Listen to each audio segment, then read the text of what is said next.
নমস্কার বন্ধুরা, আপনারা দেখছেন ভারত রেশন। আপনাদের সঙ্গে রয়েছি আমি অমিত।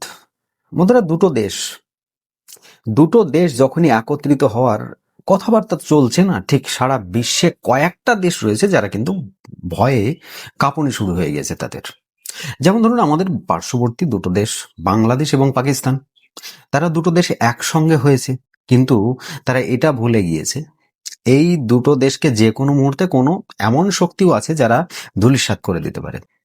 রিসেন্টলি আপনাদেরকে একটা নিউজ আমি দেখাবো, যেটা হচ্ছে ইসরায়েল একটা ডিসিশন নিয়েছে। ভারত এবং ইসরায়েলের প্রতিরক্ষার তরফ থেকে একটা ডিসিশন নেওয়া হয়েছে যে ইসরায়েল তাদের যে সামরিক অস্ত্র শস্ত্র যেগুলো রয়েছে সেগুলো তারা এখন শিপমেন্ট করছে আমাদের ভারতের দিকে। ড্রোন তৈরি হবে আমাদের ভারতে, বিভিন্ন অস্ত্র শস্ত্র তৈরি হবে, আরো অনেক কিছুই তৈরি হবে। তো যত সামরিক অস্ত্র আছে সেগুলো আমাদের ভারতের দিকে শিপমেন্ট করছে। মানে ইসরায়েলে তো দেখুন জায়গা অনেক কম, তো স্বাভাবিক ব্যাপার, তারা টেকনোলজির দিক দিয়ে অনেকটাই ডেভেলপড। আমাদের ভারত কিন্তু সেইভাবে নয়। ইসরায়েল দেখুন, যত বিশ্বে সায়েন্টিস্ট রয়েছে তার মধ্যে ম্যাক্সিমাম সায়েন্টিস্ট আবার ইসরায়েল থেকেই তৈরি। তো স্বাভাবিক ব্যাপার, ইসরায়েলের টেকনোলজি অনেক বেশি আমাদের চাইতে উন্নত মানের। তো সেই টেকনোলজি আমাদের দেশের সঙ্গে তারা শেয়ার করবে। কিছু কিছু কোম্পানি, কিছু ফ্যাক্টরি তারা আমাদের দেশে তৈরি করবে, এবং আমাদের দেশ থেকে মেক ইন ইন্ডিয়ার মাধ্যমে আমাদের দেশেই সেগুলো প্রোডাকশন হওয়ার পর আবার এগুলো ইসরায়েলে যাবে, এবং ইসরায়েল যে সমস্ত দেশে সাপ্লাই করে সেই সমস্ত দেশগুলোতে সেগুলো চলে যাবে। তো এই যে একটা অ্যানাউন্সমেন্ট, এই একটা ডিল, এই একটা চুক্তি হওয়ার পর থেকেই বিশ্বের কয়েকটা ভারতের শত্রু দেশ, ভারত এবং ইসরায়েলের শত্রু দেশ, তাদের মধ্যে রয়েছে পাকিস্তান, যারা ইসরায়েলকে এখনো পর্যন্ত একটা দেশ হিসাবে স্বীকৃতি দেয়নি। রয়েছে বাংলাদেশ, বাংলাদেশও কিন্তু ইসরায়েলকে একটা দেশ হিসাবে স্বীকৃতি দেয়নি। তারপর রয়েছে তুর্কি। অবশ্যই আপনাদের এই তুর্কির কথা শুনলে পারে বলবেন যে তুর্কি তো অনেক ডেভেলপড, তারপরেও তুর্কি কেন ভয় পাচ্ছে? অবশ্যই ভয় পাচ্ছে, কারণ তুর্কি এবং পাকিস্তান এরা কিন্তু ইসরায়েলের সম্পূর্ণভাবে একটা শত্রু। তাই তুর্কিকে এখন কিন্তু চিন্তায় পড়তে হয়েছে যে ভারতে যদি সমস্ত কিছু প্রোডাকশন ভারতে চলে আসে, তার মানে হিউজ পরিমাণে প্রোডাকশন হবে। আর সেই হিউজ পরিমাণে যখনই প্রোডাকশন হবে, শুধু ইসরায়েলের উপর অ্যাটাক করে কিন্তু কেউ কোনো ক্ষতি করতে পারবে না। যেমনটা ধরুন, ইসরায়েলকে যখনই কেউ অ্যাটাক করে তার মাথায় একটা চিন্তা থেকে যায় যে আমেরিকা কোথাও না কোথাও ইসরায়েলের সঙ্গে দেবে। যেমনটা হলো আর কি, ইরানে রিসেন্টলি B2 বোম্বার দিয়ে নিউক্লিয়ার যে সমস্ত আন্ডারগ্রাউন্ড প্লান্ট ছিল সেগুলোকে তারা ধ্বংস করে দিল। তো এইসব ব্যাপার অনেকেই ভয় পাচ্ছে এইসবগুলো নিয়ে। আমরা রিসেন্টলি কয়েক মাস আগেকার খবর একটা দেখেছিলাম যে পাকিস্তানের সঙ্গে সৌদি আরব একটা চুক্তি করেছে। কি চুক্তি? যে দুই দেশের মধ্যে এমন একটা চুক্তি হবে যে দেশ মানে একে অপরের সামরিক দিক দিয়ে রক্ষা করবে। যেমন ধরুন, যে পাকিস্তানে যদি কোনো তৃতীয় পক্ষ অ্যাটাক করে, তাহলে সেই অ্যাটাকটা সৌদি আরবের ওপর অ্যাটাক করা হবে, এইরকম একটা তাদের চুক্তি হয়েছে। আবার যদি সৌদি আরবের ওপর কেউ অ্যাটাক করে, তাহলে সেটা পাকিস্তানের ওপর অ্যাটাক করা হলো, এরকম একটা চুক্তি হয়েছে। তো মানে যেদিকেই যাও, পাকিস্তান এবং সৌদি আরব কিন্তু বড় একটা চুক্তি করে ফেলেছে। আর এই চুক্তির জন্য কিন্তু আমাদের ভারতের কাছে একটা বড় থ্রেট হয়ে দাঁড়িয়েছে। আর যখন এই ইসরায়েলের সঙ্গে এখন যে চুক্তিটার কথা বলছি আমি, সেই চুক্তিটা যদি হয়ে যায় বা এটা যদি কমপ্লিট হয়, তাহলে পরে জানবেন এই সমস্ত দেশের শিরে সংক্রান্তি। মানে এদের মাথার উপর বসে সেই তাণ্ডব নাচার মতো নাচবে আমাদের ভারত এবং ইসরায়েল।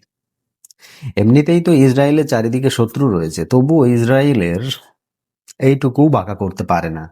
তো সেই রকমই ইসরায়েল যদি এখন ভারতের ফুল সাপোর্ট পেয়ে যায়, তাহলে কি করতে পারে? রিসেন্টলি এই যে ইসরায়েল যখন হামাস এর উপর আক্রমণ করেছিল, তো সেই সময় ছবি পোস্ট হয়েছিল, যে ছবিতে কিন্তু পাকিস্তানকেও রাডারের মধ্যে দেখিয়েছিল। তাই এইগুলো হচ্ছে ছোটখাটো একটা থ্রেড। তো পাকিস্তান আগেই ভয় পেয়ে গিয়েছে যে ইসরায়েল কোনো না কোনো সময় হয়তো আমাদেরও অ্যাটাক করে দিতে পারে, কারণ এমন একটা দেশ ইসরায়েল যে তাদের শত্রুকে ধ্বংস করার জন্য যা নয় তাই করতে পারে।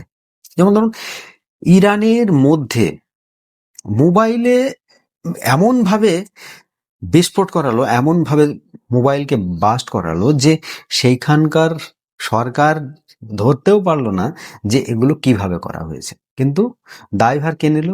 ইসরায়েল। তাদের শত্রু যেখানেই লুকিয়ে থাক না কেন, তারা ঘরের মধ্যে গিয়ে ডেকে তারপরে তাকে মারার মতো ক্ষমতা তারা রাখে। আর এই জন্যই চারিপাশে শত্রুর দেশ থাকা সত্ত্বেও ইসরায়েল আজ পর্যন্ত কিন্তু বুক ফুলিয়ে বেঁচে আছে। শুধুমাত্র এই পাওয়ারটা তাদের আছে। এখন যদি ইসরায়েলের যে সমস্ত প্রোডাকশন সেগুলো যদি আমাদের ভারতে শিফট হয়, তাহলে দেখুন এতে ইসরায়েলের সুবিধা কোথায়? সুবিধা হচ্ছে তাদের দেশে একটা দেশের উপর ডিপেন্ড করতে হবে না। যেমন ধরুন আমেরিকা, আজকে ইসরায়েলের নিজেদের দেশে যেগুলো প্রোডাকশন হচ্ছে সেগুলো তো হচ্ছেই, তার উপরে তারা ডিপেন্ড করে কোন দেশের উপর? আমেরিকার উপর। এবার দেখুন আমেরিকার উপর ডিপেন্ডেন্সি তারা একটু কম করতে চাইছে। রিসেন্টলি ডোনাল্ড ট্রাম্প আসার পর থেকে আমেরিকার বিদেশ নীতি সম্পূর্ণভাবে বদলে গিয়েছে। যে আমেরিকা ইসরায়েলকে সঙ্গে নিয়ে চলে, সেই আমেরিকা আজকের ডেটে দেখুন কিভাবে পাকিস্তানকে সঙ্গে নিয়ে চলছে। তো ইসরায়েল কোনো সময় এইগুলো কিন্তু পছন্দ করে না, যে কারণে ইসরায়েল চাইছে যে এখন ভারতের সঙ্গে এমনভাবে তারা একটা গঠবন্ধন তৈরি করবে, একটা মিত্রতা তৈরি করবে, এমন একটা প্রোডাকশন তৈরি করবে। যেমন ধরুন আমাদের আর রাশিয়ার মধ্যে, ভারত এবং রাশিয়ার মধ্যে বিভিন্ন চুক্তি হয়, যে সামরিক ডিলগুলো হয়। সাপোজ ধরুন কোনো একটা অস্ত্র ভারত রাশিয়া থেকে কিনছে, সেখানে কিন্তু রাশিয়ার সঙ্গে কিভাবে চুক্তি হয়, যে তার সম্পূর্ণ যে টেকনোলজি রয়েছে সেগুলোও কিন্তু আমাদের ভারতকে দিয়ে দিতে হবে।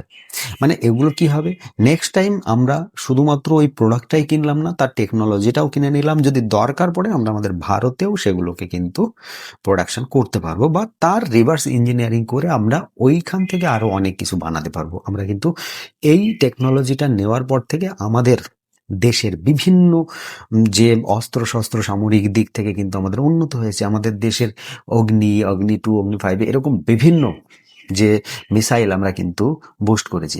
তো সেই রকম ভাবে ইসরায়েলও চাইছে যে ব্যারাক 8, এই ব্যারাক 8 হচ্ছে বজ্রের মতো আঘাত করার মতো ক্ষমতা রাখে। তো সেই ব্যারাক 8কেও তারা ভারতে এসে ডেভেলপ করতে চাইছে, বা ভারতে এসে তারা প্রোডাকশন করতে চাইছে। আর এই ব্যারাক 8-এর যে সমস্ত টেকনোলজি রয়েছে সেটা ভারতকে তারা হস্তান্তর করতে চাইছে। মানে এই ধরনের একটা চুক্তি চলে আসছে। আর এদের সবচাইতে বেশি মাথা ব্যথা কাদের? পাকিস্তান এবং বাংলাদেশিদের। কারণ দেখুন এখন পাকিস্তান বলাও যা, বাংলাদেশ বলাও তাই, এই দুটো সেই পূর্ব পাকিস্তান পশ্চিম পাকিস্তানের মতোই হয়ে গিয়েছে। কারণ রিসেন্টলি যে পাকিস্তানের সন্ত্রাসী সংস্থা সেগুলো কিন্তু এখন বাংলাদেশের মধ্যে শিফট হয়ে যাচ্ছে। তারা বাংলাদেশকে কভার করে ফেলেছে। এই দুদিন আগেকার ঘটনা আপনারা দেখলেন তো, যে বাংলাদেশের এক ছাত্র নেতাকে কিভাবে গুলিবিদ্ধ করে মারা হলো। এখানে দেখুন ওরা ওইভাবেই মরবে। এতে কিন্তু দোষারোপ কাদের উপর করছিল? প্রথমে ভারতের উপর দোষারোপ করছিল, অথচ পরে দেখা গেল যে না, এটা সম্পূর্ণই অন্য একটা ব্যাপার। তো আমরা যেটা বলছিলাম যে বাংলাদেশের অশান্ত যতদিন থাকবে ততদিন বাংলাদেশের যে সরকার এখন বর্তমানে রয়েছে, অন্তর্বর্তীকালীন সরকার, তারা থাকতে পারবে। ঠিক সেম সিচুয়েশন পাকিস্তানও। পাকিস্তান যতদিন অশান্ত থাকবে ততদিন পাকিস্তানের যে ওখানকার যে আসিম মুনির রয়েছে, যিনি এখন বর্তমানে পাকিস্তানের হত্যাকর্তা বলা যেতে পারে, শাহবাজ শরীফ কেউ নয়। শাহবাজ শরীফকে সে এইটা দিয়েও পোছে না। তো সেই রকম শাহবাজ শরীফ কেউ নয়, ওই আসিম মুনির হচ্ছে সব। আগামী ডেটে দেখবেন এই আসিম মুনির কিন্তু বিরাট একটা ডেভেলপ আনতে চলেছে পাকিস্তানের মধ্যে। আর এর থেকে বাঁচার জন্য ইসরায়েলের সঙ্গে এই চুক্তিটা করা আমাদের পক্ষে সবচাইতে কিন্তু ভালো পদ্ধতি বলা যেতে পারে। কারণ ওদিকে সৌদি আরব, ওদিকে তুর্কি, ওদিকে পাকিস্তান, বাংলাদেশ একসঙ্গে যখন তারা জোট বেঁধেছে, তাদেরকে হ্যান্ডেল করার জন্য শুধুমাত্র ইসরায়েল আর ভারতের জোট থাকাটাই আমার মনে হয় যথেষ্ট। আপনাদের কি মতামত? ভারত এবং ইসরায়েলের এই যে চুক্তিটা হচ্ছে, যে ইসরায়েল থেকে সমস্ত ফ্যাক্টরি, যেগুলো সামরিক ফ্যাক্টরি, মানে যে সমস্ত যে এতে অস্ত্রশস্ত্র তৈরি হয় সেগুলো আমাদের ভারতে শিফট হচ্ছে, এতে কি আমাদের ভারতের উপকার হচ্ছে নাকি কোনো ক্ষতি হবে? অবশ্যই সেটা কমেন্ট বক্সে লিখতে কিন্তু আপনারা ভুলবেন না। আমার এই ছোট্ট প্রতিবেদন যদি আপনাদের ভালো লেগে থাকে, তো একটি লাইক করে দেবেন, শেয়ার করে বন্ধু মহলে আর সকলের কাছে পৌঁছিয়ে দেবেন। আজকের মতো এই ছোট্ট প্রতিবেদন এখানে সমাপ্ত করব। সকলে ভালো থাকবেন, সুস্থ থাকবেন। ধন্যবাদ।